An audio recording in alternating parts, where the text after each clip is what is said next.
Welcome to SSC मेडी जी। SSC CGL 2024 court case को लेकर कुछ आपको इम्पोर्टेंट अपडेट देनी है।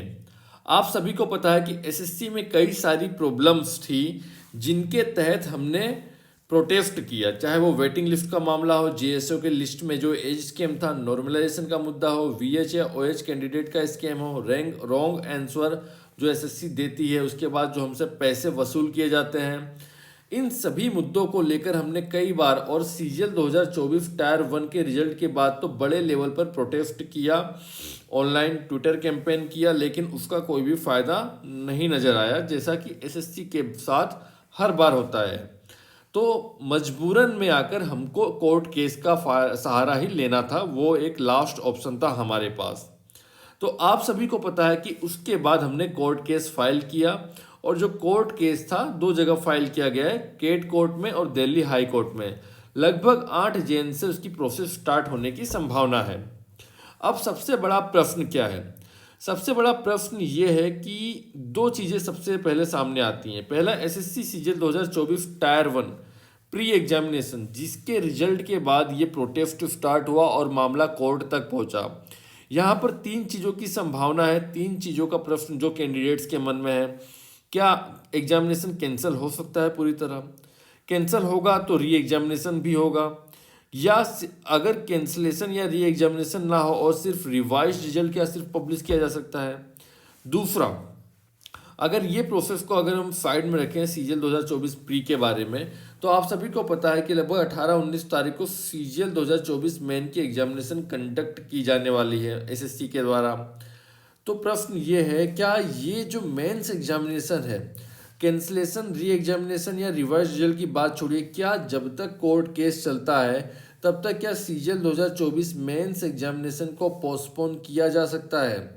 कि अगर इतना बड़ा आरोप एसएससी के ऊपर लगाया जा रहा है, इतने सारे बड़े बड़े प्रूफ जो इस बार हमारे पास हैं वो एसएससी के सामने कोर्ट में एसएससी के खिलाफ प्रस्तुत किए जा रहे हैं, तो क्या उस इन सारी चीज़ों के मद्देनज़र सीजीएल 2024 मेंस एग्जामिनेशन को पोस्टपोन नहीं किया जाना चाहिए, या इस चीज़ की कितनी संभावना है? देखिए, मैं आपको एक प्रैक्टिकली चीज़ बताता हूँ। 2016 से लेकर लगभग 2014 से एसएससी पे कोर्ट केस हो रहा है। 2014 में भी कोर्ट केस हुआ, 2016 में भी हुआ, 2017 में भी कोर्ट केस हुआ, 2019-20 में भी हुआ था, 2023 में भी हुआ। शायद ही कोई एसएससी की कोई ऐसी वैकेंसी हो जब एसएससी के ऊपर कोर्ट केस नहीं होता। 2017 में तो बहुत बड़े लेवल पर प्रोटेस्ट हुआ था। फिर 2019 में भी जब यूएफएम का इश्यू आया था तो बहुत बड़े लेवल पर एसएससी में स्कैम सामने आया था। कोर्ट केस एसएससी के लिए कोई भी बड़ी चीज़ नहीं है, लेकिन मैं आपको एक चीज़ बताता हूँ कि आज तक का पूरा ट्रैक रिकॉर्ड है कि एसएससी कोई भी कोर्ट केस हारा नहीं है। फिर से सुनिए, एसएससी कोई भी कोर्ट केस आज तक हारा नहीं है।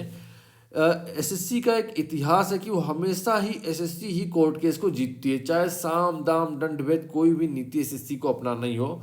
एसएससी कभी भी स्टूडेंट्स के सामने या टीचर्स के सामने या किसी भी प्रोटेस्ट के सामने झुकी नहीं है। 2014 की बात अलग थी, जब एसएससी का जो पेपर था उसको कैंसिल कर दिया गया था। उस समय कांग्रेस की सरकार थी, सरकार ने खुद ही कैंसिल करके री एग्जामिनेशन कराई थी। लेकिन उसके बाद जितने भी कोर्ट केस हुए हैं, एसएससी कभी भी हारी नहीं है।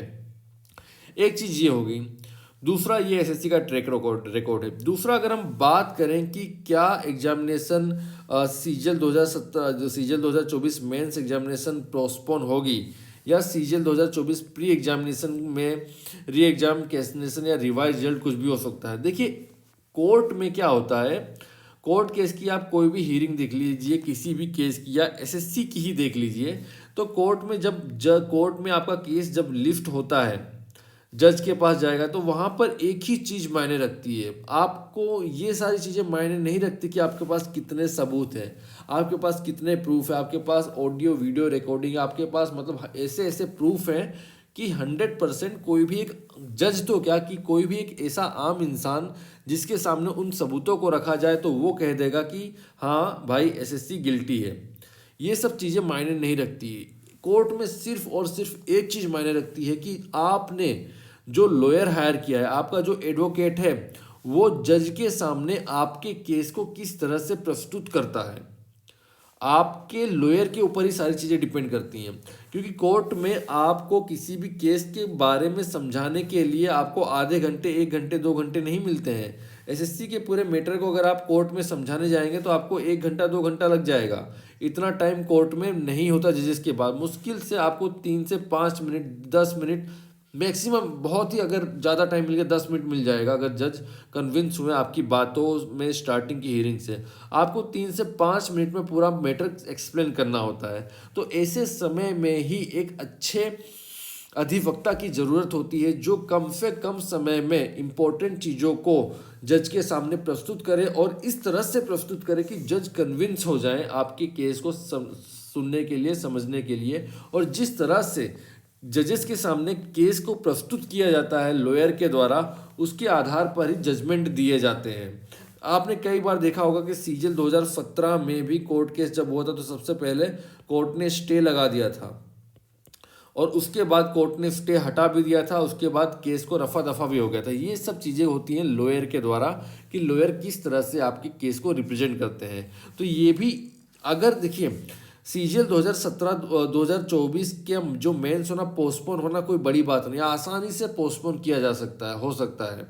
या जो ये एग्जामिनेशन से प्री की उसको भी कैंसिल कर किया जा सकता है या उसका भी रिवाइज रिजल्ट पब्लिश किया जा सकता है। लेकिन डिपेंड इस चीज़ पर करता है कि कोर्ट में जो लॉयर है एसएससी के खिलाफ जो हमने हायर किया है, जो टीचर्स ने हायर किया है, वो किस तरह से अपनी चीज़ें रखता है। सारी बातें इस पर डिपेंड करती हैं। बाकी किसी भी चीज़ पर आपके पास कितने भी प्रूफ हैं, कितनी भी चीज़ें हैं, उस पर कोई भी चीज़ डिपेंड नहीं करती। ये हमारी जुडिशरी प्रोसेस की सच्चाई है। तो डिपेंड यही करता है कि आने वाले वक्त में किस तरह से लॉयर चीज़ों को प्रस्तुत करते हैं, उसके ऊपर ही हमारा पूरा जजमेंट डिपेंड होगा कि मेंस एग्जामिनेशन पोस्टपोन होगी या प्री कैंसिल होगा। प्लीज़ वीडियो को लाइक कीजिए। जय हिंद।